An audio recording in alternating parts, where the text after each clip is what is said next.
La Secretaría de Prensa, Comunicación y Cultura de UNTER presenta La Escuela en Marcha. Pascual Mosca, ahora.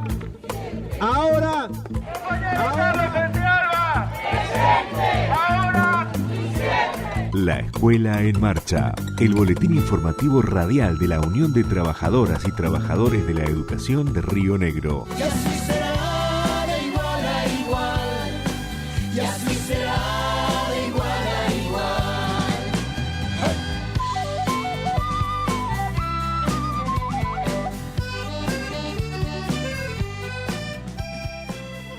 Hola, aquí comienza un nuevo programa de La Escuela en Marcha. Saludamos a Radio Encuentro FM 103.9 de Viedma, A Radio Eslogan FM 94.7 de Villa Regina, a FM 94.5 Radio Cero de Catriel, a FM 90.3 Gente de Radio de Bariloche, a FM Alas 105.5 de Maquinchao, a FM 99.9 de Río Colorado y a través de ellas a todas las radios que semana a semana emiten La Escuela en Marcha y nos permiten llegar a toda la provincia. Noticias. Definimos en este marco del plan de lucha. Somos territorio, quienes somos vida. Decreto que permite una jubilación anticipada. Noticias.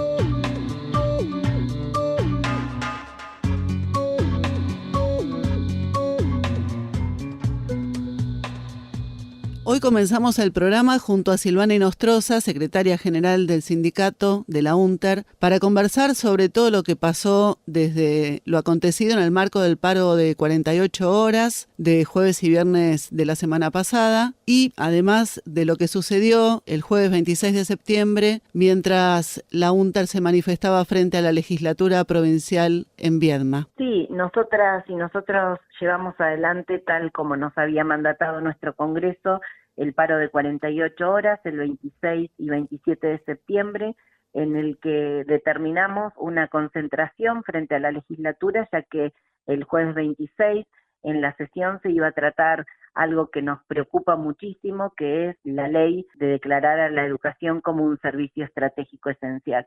Por lo que el día anterior, el miércoles 25, con compañeros y compañeras del Consejo Directivo que nos encontrábamos en la ciudad de Viedma, nos acercamos a la legislatura a entregar dos notas, una pidiendo que nos dejen participar de la sesión de la legislatura y la otra que era pidiendo una reunión con los presidentes y presidentas de bloque antes de iniciar la sesión. Nos recibieron las notas, estuvimos adentro de la legislatura sin causar ningún tipo de inconvenientes, como cada vez que acudimos a la Casa del Pueblo, y definimos también instalar una carpa frente a la legislatura con la idea de hacer una vigilia para poder asegurarnos, poder estar ahí adelante de la legislatura al día siguiente, ya que muchas veces nos encontramos valladas esas calles que no nos permiten el ingreso. Así fue que pasamos la noche afuera de la legislatura sin generar ningún tipo de disturbio, la marcha la habíamos planteado absolutamente pacífica, y el jueves 26 marchamos todas las seccionales encolumnadas, cantando, como lo hacemos siempre desde la UNTER, sin generar ningún tipo de desmán en el camino hasta que llegamos a la legislatura, donde seguimos manifestándonos pacíficamente. Lamentablemente nos acercamos en un momento a pedir respuesta del ingreso que habíamos solicitado, sin tener ninguna respuesta. Nos hicieron esperar 2 horas para decirnos que no nos iban a dejar pasar. Nuevamente, pasada 1 hora más, volvimos a acercarnos al lugar donde estaba la policía, que es la rampa de acceso del frente de la legislatura, y ahí se tornó todo ya un poco más raro, porque la policía, en una actitud de que no nos iban a dejar entrar, que no querían preguntar, insistimos para que vuelvan a preguntar, nos dicen que el vicegobernador y presidente de la legislatura, Pedro Pesati, personalmente había dado la orden de no dejar ingresar a la UNTER. Bueno, ahí empezamos a discutir con el personal policial, diciéndoles que éramos ciudadanas y ciudadanos de la provincia de Río Negro, que no nos podían negar el acceso. Pedíamos el acceso para los 18 secretarios y secretarias generales y una representación del Consejo Directivo Central, cuestión que nos fue negada también, pedimos ingresar al menos yo y mi compañero secretario adjunto para poder presenciar esa sesión.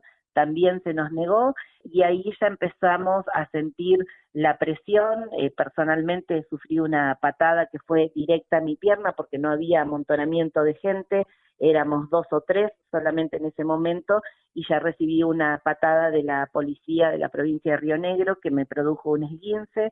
Empezamos a sufrir golpes en las costillas y bueno, y todo tipo de amedrentamiento que se puedan imaginar. Así empezó un forcejeo. Por supuesto que nuestros compañeros y compañeras al ver esto empezaron a forcejear con la policía, pero era cuerpo a cuerpo solamente, no hubo ningún tipo de violencia por parte nuestra, solamente la palabra y hablarles y pedirles que nos dejen ingresar. A mí me sacan porque sale un legislador a tratar de mediar para que nos dejen ingresar, no lo dejan volver a ingresar al legislador, no me dejan ingresar a mí, y cuando vamos por el otro lado de la legislatura, ahí escuchamos que empieza el COER a lanzar gases.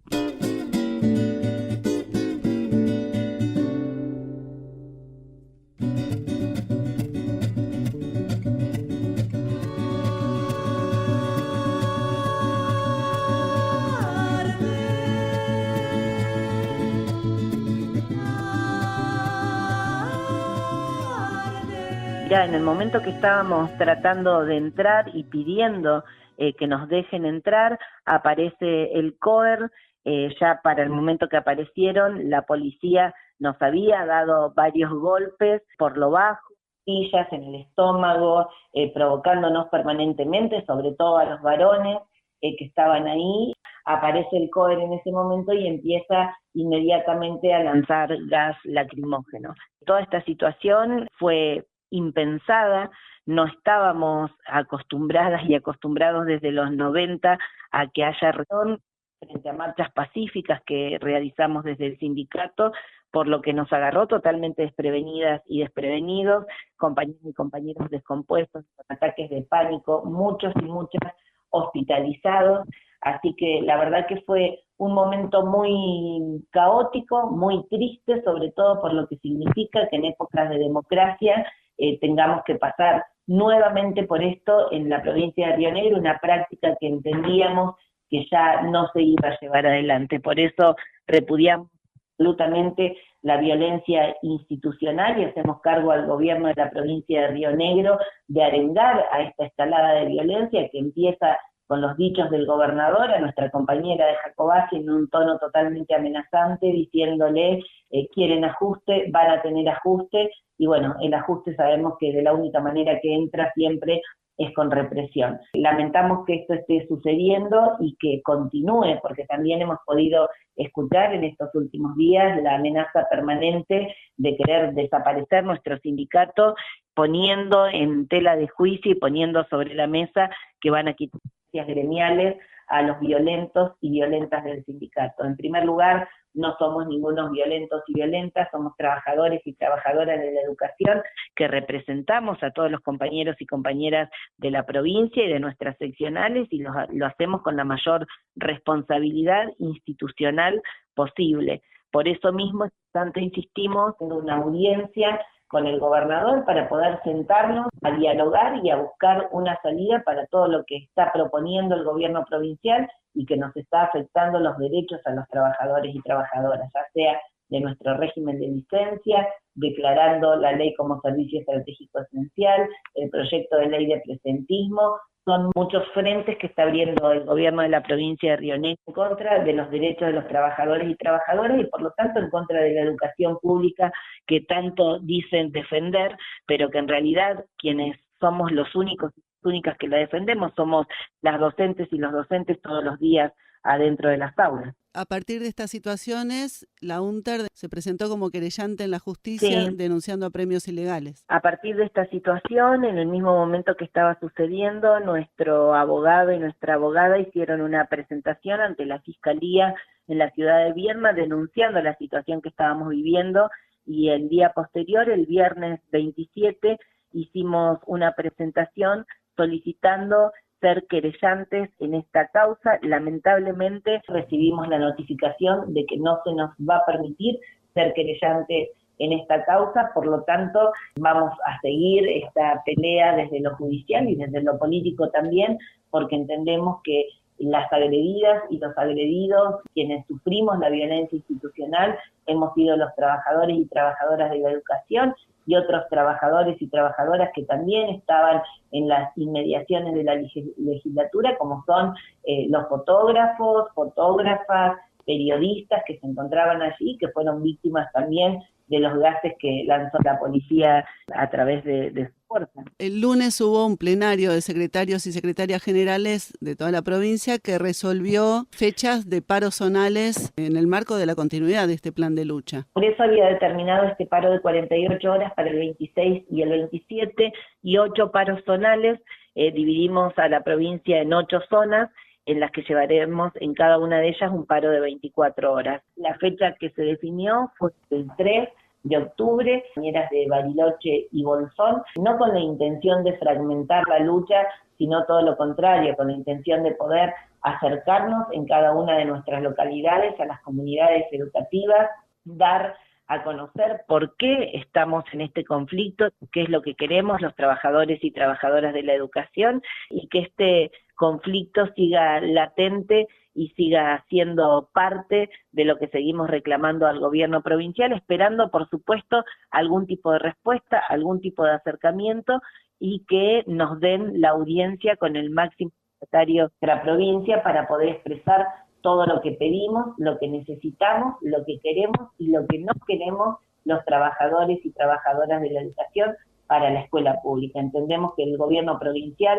el gobernador, en este caso la ministra de Educación, tienen la responsabilidad política de hacer lo mejor posible, de acercar las partes, de buscar consensos, como tanto les gusta decir, pero tanto les cuesta hacer, y sentarse a dialogar con el único sindicato docente de la provincia para llegar a acuerdos que sean en beneficio de la escuela pública de la provincia de Río Negro. Arde el norte, arde el sur, arde el pueblo en cruz, arde la población, arde el barrio, el basural, las casas y el rosal, la ropa tendida al sol. Ay, miseria, las cenizas nos atrapan, nos acallan, nuestra historia mal contada, tan cubierta y silenciada. Ay, miseria, los pueblos que no se rinden van a galopar más fuerte que los vientos que hoy resisten.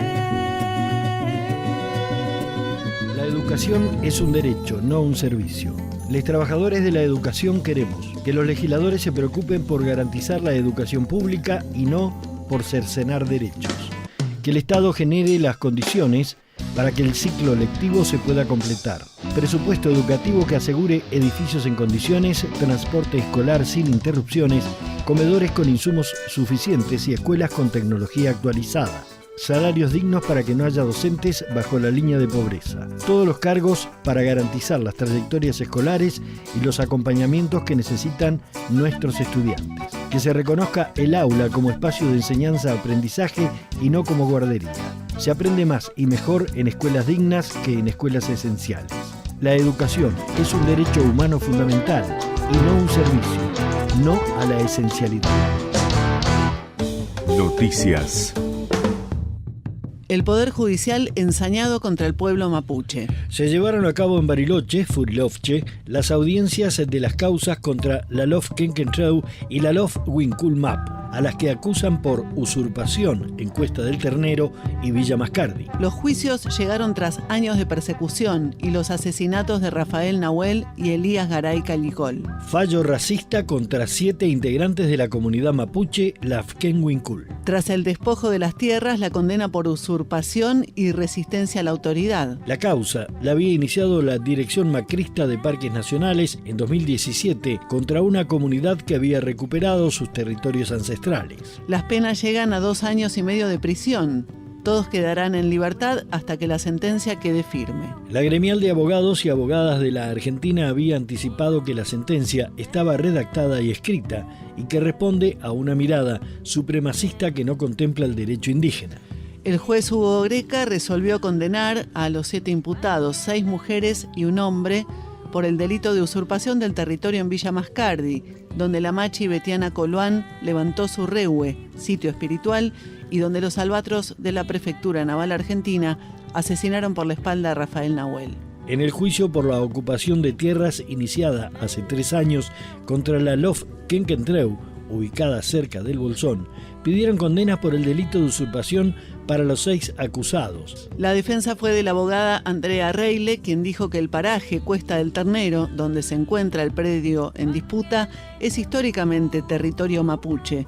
Fue escenario de trashumancia, ceremonias ancestrales, traúnes y otros actos de uso tradicional. Además, rechazó que el denunciante Rolando Rocco tenga derecho de posesión sobre el lugar. La información de último momento este miércoles da cuenta que la justicia rionegrina, una vez más, desconoce la reivindicación territorial de la LOF Quenquentreu y los declara culpables de usurpación. Escuchamos a Orlando Carriqueo, huarquén de la coordinadora del Parlamento Mapuche Tehuelche de Río Negro. Cada proceso que la justicia penal determina usurpación, para nosotros son reivindicaciones territoriales, que tienen características propias de los pueblos indígenas, que es un derecho que también está consagrado en el convenio 169 de la OIT, que es la vuelta al territorio, reafirmado por la Declaración de los Derechos de los Pueblos Indígenas de la ONU, que fue firmada por Argentina también. Y entonces, por supuesto que esta es una técnica y una táctica política que tiene el Estado en cabeza de los gobiernos provinciales, pero también de los gobiernos nacionales, que buscan o que utilizan el fuero penal para no discutir en un ámbito civil donde el Estado no tiene ninguna posibilidad de ganar ni de desalojar a ninguna comunidad. Porque en definitiva, acá lo que queda claro, primero que estamos hablando de un territorio indígena. ¿Y desde cuándo es territorio indígena? Y mire, hay vestigios de poblamiento de la Patagonia de 13.000 años, en la meseta de Somoncura, por ejemplo, 4.000 y pico de años en Cerro Policía, el Cuy, en esta cercanía 1.500 años, 4.700 en el norte neuquino, ¿no? Hay poblamiento de mar a mar, uso territorial, hay pinturas rupestres en Quenquentreu que demuestran la preexistencia de los pueblos, ¿no? De los pueblos indígenas. ¿Cuándo fue incorporado toda la Patagonia al Estado argentino? Hace 140 años, cuando el Estado argentino estaba ya declarado, determinado, tenía una constitución que hablaba de mantener trato pacífico con los indios, una constitución que ese artículo estuvo vigente hasta el año 94, sin embargo no se cumplió, y avanzaron con una campaña genocida de incorporación del territorio, de implantación de un Estado, porque eso es lo que pasó en Argentina después de la campaña del desierto. Los indios, mapuches, tehuelche, tanto que dicen los tehuelche eran los argentinos, pero estaban en los mismos campos de concentración que las familias mapuche y fueron esclavos de Ledesma, de los viñedos de Ortega en Mendoza, de los campos, de las grandes estancias en La Pampa, de las algodoneras. Es decir, eso es lo que está en discusión como sociedad. Y por supuesto que la justicia penal no es el ámbito donde estas discusiones se tienen que dirimir. Y eso lo establece el convenio 169. No es la justicia penal la adecuada para dirimir un conflicto territorial donde la historia, donde las pautas culturales de esta sociedad marcan la presencia de los pueblos indígenas. Es decir, suponer, como supone la Fiscalía, que si la familia no nació ahí no tiene derecho, es desconocer la historia, ¿no? Y esa es otra de las cuestiones que también está en tela de juicio. Y nosotros, por supuesto, que sabemos que la justicia ha sido un brazo ejecutor del despojo de las familias mapuche hasta hoy, en el presente.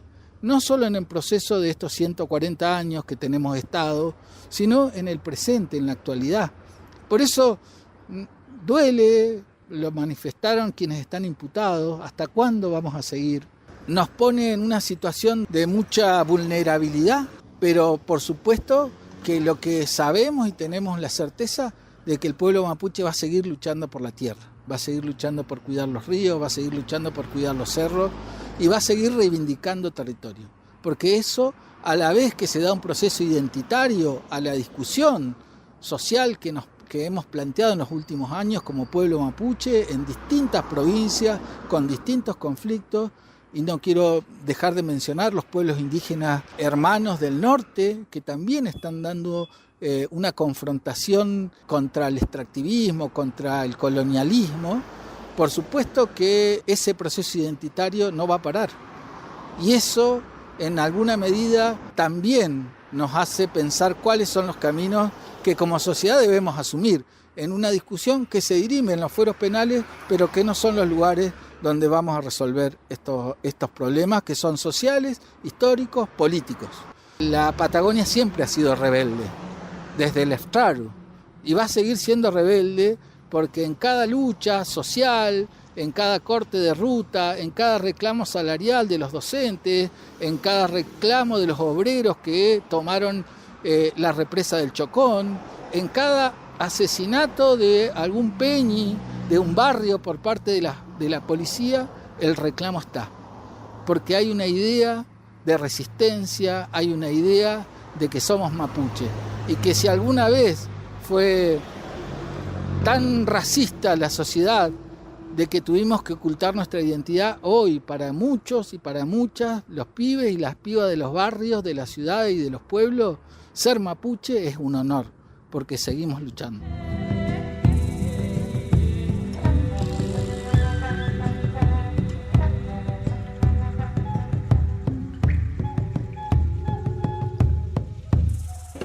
Correo electrónico para contactarte con este programa: laescuelaenmarcha@unter.org.ar.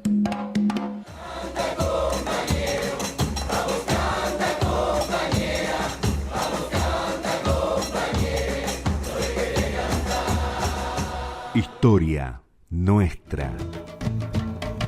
Día de la no violencia. La Organización de las Naciones Unidas, ONU, desde el año 2007 conmemora el 2 de octubre el Día Internacional de la No Violencia, fecha de nacimiento del abogado y político Mahatma Gandhi, pionero de la filosofía de la no violencia, convirtiéndose en fuente de inspiración de los movimientos no violentos que luchan por el reconocimiento de los derechos civiles y por el cambio social. Una de las frases de Mahatma Gandhi es: la pobreza es la peor forma de violencia. Y justamente hablando de las violencias, el plenario de secretarios y secretarias generales de la UNTER repudió por unanimidad la escalada de violencia que ha decidido impulsar Alberto Bretilnec contra los trabajadores de la educación y la escuela pública. La UNTER no es violenta. Violento es legislar en contra de los trabajadores. Violento es el hambre de los pibes y la pobreza en Río Negro. Violento es que nos estigmaticen y no valoren nuestro trabajo. Violento es que nos golpeen y gaseen en democracia. El gobierno multiplica las modalidades de violencia contra la UNTER como una estrategia para disciplinar las voces disidentes del conjunto de los trabajadores. A la violencia física que sufrimos a manos de la policía el jueves frente a la legislatura provincial se suma la violencia institucional y el abuso de poder de un gobierno que castiga a quienes reclaman, le pega a quienes salen a la calle y trata de desaparecer a un sindicato que siempre defiende la educación del pueblo. Decimos no a la violencia y a la persecución. Reclamamos el cese del hostigamiento y la apertura del diálogo.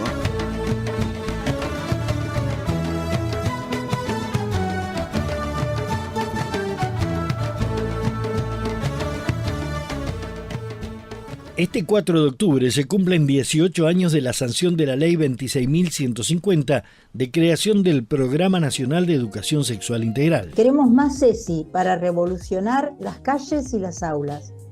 Pensar la ESI como práctica transformadora es asumir también el compromiso de darle lugar, de hacerle espacio en las aulas y en las calles.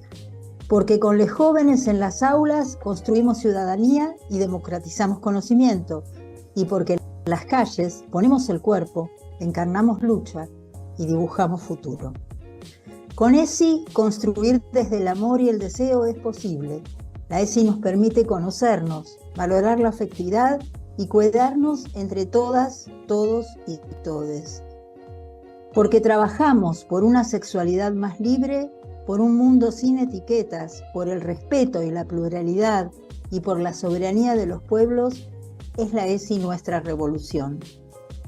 Reivindicamos esta política educativa que desplegó en materia de ampliación de derechos tanto para la promoción de una sexualidad plena y saludable, así como para la prevención de un sinnúmero de vulneraciones en la población de niñas, jóvenes y adultos. Frente a los discursos autoritarios, sostenemos que defender a la ESI como política pública educativa es trabajar contra mitos, tabúes y estereotipos y por el respeto a todas las personas sin etiquetas, contra las violencias de género y por vidas vivibles, porque niñes, jóvenes y adultos podamos construir proyectos de vida más cerca de lo que deseamos hacer y ser, por un reparto igualitario de tareas en el hogar y de salarios en el trabajo, por una integración cada vez más respetuosa y profunda, no consumista ni extractivista. Escuela Rodolfo Walsh. Además del espacio de la lucha gremial, la UNTER se ha dado desde hace años el espacio y la posibilidad de dar la batalla político-pedagógica. El aula también es una trinchera y la escuela es el lugar donde defendemos los valores de la vida, los valores de la solidaridad, los valores de la igualdad entre todos los seres humanos. Escuela Rodolfo Walsh. La Feria Itinerante El Libro y la Educación, militando en la lectura, tendrá 2 ediciones la semana próxima. El lunes 7 y el martes 8 en Bariloche y el miércoles 9 y jueves 10 en El Bolsón. En Bariloche se realizará en el gimnasio de la Escuela Secundaria de Río Negro 46 y entre los panelistas invitados se destacan María José Borsani, Liliana Maltz, Nicolás Arata, Jessica Báez, Valeria Sardi, Pilar Pérez, entre otros. En la Feria del Bolsón, que se desarrollará en el auditorio del Instituto de Formación Docente Local, están invitadas María Teresa Andrueto, Beatriz Greco, Ignacio Cervo, Mateo Diosque, Martín Vallejos, Franco Furno, junto a escritoras y escritores locales. Entre los libros de la buena memoria. Hoy compartimos un fragmento de la charla que brindaron integrantes de la Asamblea Permanente del Comahue por el Agua de Allen en la feria que se realizó en esa ciudad.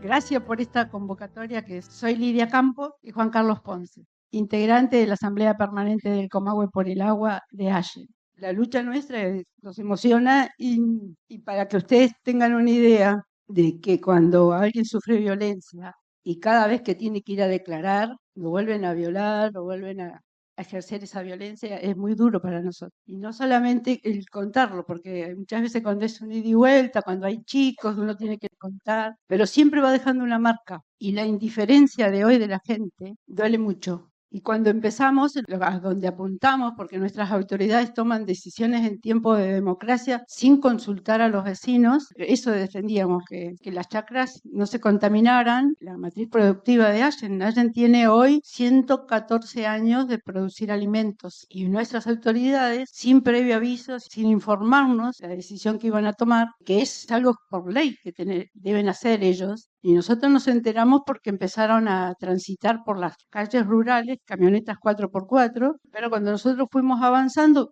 gente de afuera, gente de Neuquén, estudiantes de la Universidad del Comahue, profesores comprometidos, fueron los que nos vinieron a alertar. Lo grave es de que acá hay gente de Allen, gente que trabaja en el banco, gente que trabaja en la oficina de renta, en la municipalidad, que sabe lo que va a pasar y sin embargo no nos alertó. Así con el tiempo nos enteramos que una ex docente de una escuela de Fernández Oro, era profesora de química allí, pasó a ser la secretaria de Ambiente, Dina Migani. Al cabo de un año, cuentas bancarias, tenía una empresa de químicos que le vendía los químicos a las empresas que tenía que controlar. Entonces se van acumulando tantas injusticias. Cuando nos enteramos después que Allen pasaba la media nacional de chicos con leucemia, que hoy hay una cantidad de enfermos de diálisis, enfermos de riñón, y el hospital hecho con la renegociación de los contratos petroleros no tiene una sala de diálisis. Y entonces esos enfermos tienen que emigrar a Cipolletti, a Neuquén, a General Roca, de madrugada para conseguir un turno.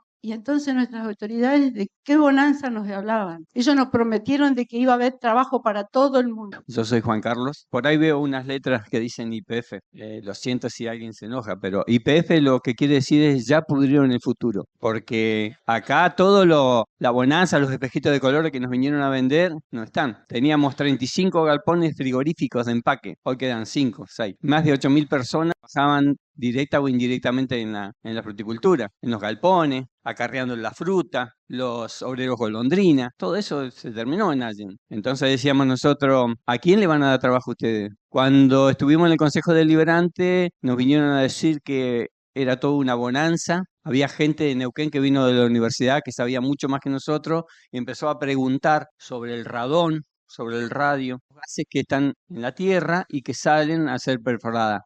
Nos dijeron que eso no nos podían decir. Y después le decíamos qué cantidad de trabajo iban a ver. Y el 10% de cada pozo va a ser gente de allí. ¿Y cuántos trabajan en un pozo? 10 personas. Y lo tenían a esa gente que fue a trabajar. ¿Dónde estaban? Rompiendo las arenas silicias. No les daban máscara, no les daban guantes. Todo eso fuimos aprendiendo nosotros, denunciando, para que a ese personal que tenían como cordero, le dieran, aunque sea la máscara, porque la arena de sílice, la que tenemos acá, NRG, produce la enfermedad de silicosis. No es enseguida. Pero ahora, después de 10 años, 12 años de lucha, venimos viendo la cantidad de gente que hay con cáncer en las vías respiratorias y gente que está muriendo por el problema en los pulmones, por la arena. Si la gente que es de Allen riega la tierra y a la mañana va a haber una mancha, bueno, todo eso es sílice, todo eso es lo que nos estamos ahora respirando, toda esa basura que nos han dejado y que nos van a seguir trabajando con la arena. Y acá se quedaron por hacerse 93 pozos más. Y gracias a UNTER y a la asamblea, esos 93 pozos no se hicieron hasta el día de hoy. Y no los vamos a permitir de que vengan a perforarnos otra vez la tierra. Esto es largo, pero la próxima lucha que tenemos y que ustedes tienen que ir hablando en las escuelas, Mekorot. Es una empresa israelí que le robó el agua a Palestina, le robó el agua, no los deja tomar agua. Y ahora vienen a apoderarse porque nuestra gobernadora en diciembre, antes de irse, firmó el convenio con Mekorot, que la llevaron a pasear a Israel para mostrarle cómo lo hacen. ¿Y saben qué? Vamos a tomar el agua reciclada de las cloacas, que es lo que dijo el CEO de Mekorot en Mendoza. Pero tengan en cuenta eso, esta empresa Mekorot es la que se viene a apoderar del agua de Río Negro, que también se la regaló este gobierno que entregó todo el agua. Todos los recursos, están vendiendo todo lo que tenemos en Río Negro. Y Mekorot, para que vayan sabiendo, ya está instalada en Neuquén. La lucha nuestra son de derechos. Vinimos por el agua nosotros y ustedes nos abrieron la cabeza. Fuimos a Chile, fuimos a Uruguay, a la Comisión del Congreso de Ambiente, al Senado, lo hicimos, pero no queremos que se pierda. Nosotros ya somos mayores. Sabemos que lo que hicimos está bien, sembramos, que la gente de Allen por ahí nos ignore, pero tienen que saber porque esto van a avanzar con toda la Patagonia. Es un paraíso la Patagonia y la van a depredar si se lo permitimos. Arde el norte, arde el sur, arde el pueblo en cruz, arde la población, arde el barrio, el basural, las casas y el rosal, la ropa tendida al sol. Ay, miseria, las cenizas nos atrapan, nos acallan, nuestra historia mal contada, tan cubierta y silenciada. Ay, miseria, los pueblos que no se rinden van a galopar más fuerte que los vientos que hoy resisten. Hasta aquí la Escuela en Marcha. Nos volvemos a encontrar la próxima semana. Gracias.